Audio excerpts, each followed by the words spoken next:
Praise the lord. ప్రభువైన యేసుక్రీస్తు నామంలో అందరికీ శుభము, జయము కలుగును గాక. ఆమేన్. దేవుడు మనకు ఈరోజు ఇచ్చిన వాగ్దానం చూద్దాం. యెషయా గ్రంథము 40వ అధ్యాయం 29వ వచనం చూద్దాం. సొమ్మసిల్లిన వారికి బలమిచ్చువాడు ఆయనే, శక్తిహీనులకు బలాభివృద్ధి కలుగజేయువాడు ఆయనే. మనం అనేక సార్లు అలిసిపోయి ఉండొచ్చు. అనేక పరిస్థితులను బట్టి మనం కృంగిపోయి ఉండొచ్చు. అనారోగ్యాన్ని బట్టి కృంగిపోయి ఉండొచ్చు. శక్తిహీనతను బట్టి మానసికంగా కృంగిపోయి ఉండొచ్చు. దేవుడేం చెప్తున్నాడంటే, మనం ఈ పరిస్థితుల్లో ఉన్నామా? అందుకనే దేవుడు మనకు ఈ వాగ్దానం దయచేశారు. సొమ్మసిల్లిన వారికి బలమిచ్చువాడు ఆయనే. శక్తిహీనులకు బలాభివృద్ధి కలుగజేసేవాడు ఆయనే అంట.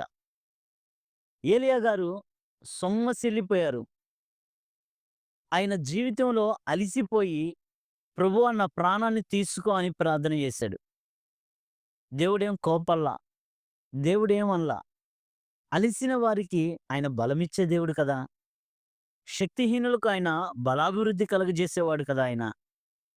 అందుకని ఏలీయా గారికి ముందుగా తనకి విశ్రాంతినిచ్చారు. కొంత ఆహారాన్నిచ్చారు. తర్వాత దేవుడు తన బలాన్నిచ్చారు. నడుము కట్టుకో, నువ్వు చేయవలసిన ప్రయాణం చాలా ఉందని చెప్పి ఆయన బలపరిచి, దేవదూతలతోనూ, కాకోలంతోనూ ఆయన బలపరిచి, చాలా శక్తి కలిగిన ప్రయాణంకి ఆయన్ని సిద్ధపరిచి, ఆయన్ని వాడుకున్నారు దేవుడు. మరి అలాగే దావీదు గారు అలసిపోయారు. సమస్తమును పోగొట్టుకున్నారు. శత్రు సైన్యం వచ్చి సమస్తమును దోచుకొని వెళ్ళిపోయారు. తనతో పాటు ఉన్నవారులే రాళ్ళు పెట్టుకొని కొట్టి చంపేద్దామని వారు మాట్లాడుకుంటున్నారు. ఆ మాటలు వినబడి ఉండొచ్చు. ఆ మాటలు వినబడినియి దావీదు గారికి. మరలా ప్రార్థన చేశారు.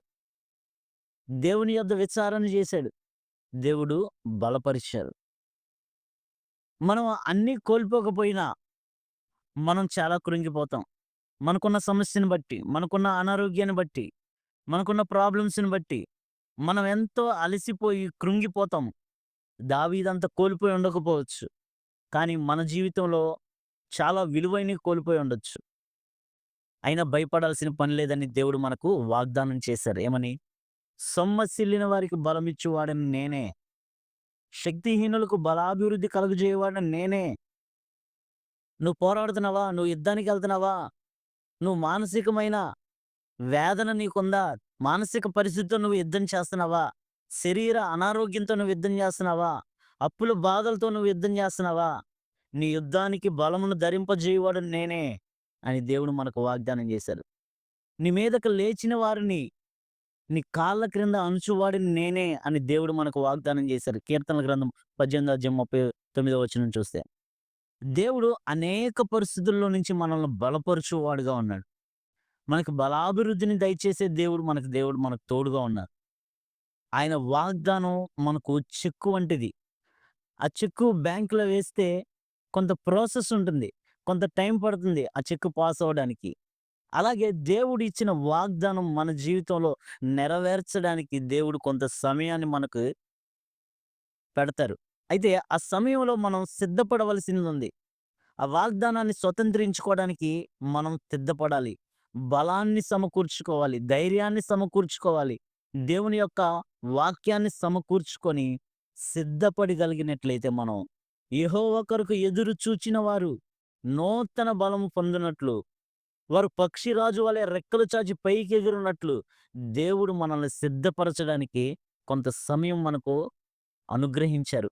ఆ సమయంలో మనం సిద్ధపడగలిగితే, దేవుని కొరకు ఎదురు చూడగలిగితే, దేవుడు సొమ్మసిల్లిన వారికి బలాభివృద్ధిని, బలంనిచ్చే దేవుడు కాబట్టి, శక్తిహీనులకు బలాభివృద్ధిని కలుగజేసే దేవుడు కాబట్టి, ప్రతి పరిస్థితి నుంచి మనల్ని సరిచేసే దేవుడు, మనల్ని నడిపించే దేవుడు మనకు తోడై ఉన్నారు.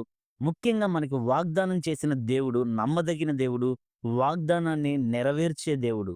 కాబట్టి ఈ వాగ్దానం మన పట్ల, మన కుటుంబంలో ఉన్న వారందరి పట్ల దేవుడు నెరవేర్చునుగాక. ఆమేన్. Praise the lord. ప్రభువైన యేసుక్రీస్తు నామములో అందరికీ శుభము, జయము కలుగునుగాక. ఆమేన్.